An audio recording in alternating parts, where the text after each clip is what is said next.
என்னருமை தூத்துக்குடி வாழ் பெருமக்களே, அவை கடலில் உயிரை பணயமாக வைத்து மீன் பிடிக்க செல்லவும் முத்துக்குளிக்க செல்லவும் வாழ்க்கையை அர்ப்பணித்துக் கொண்டிருக்கக்கூடிய மீனவ சமுதாயத்து பெருமக்களே, இந்த ஸ்டெர்லைட் ஆலை என்பது நாசமாக்கும் நச்சாலை.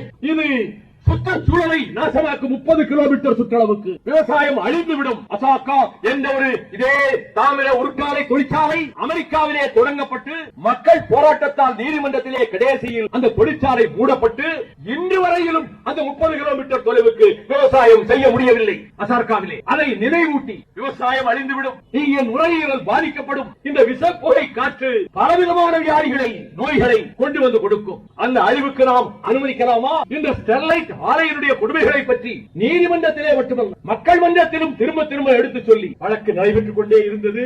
ஆனால் இறுதியாக தீர்ப்பு ஸ்டெர்லைட் ஆலையை நிரந்தரமாக மூட வேண்டும் என்று நீதிபதி சிவஞானமும் தீர்ப்பு வழங்கினார்கள்.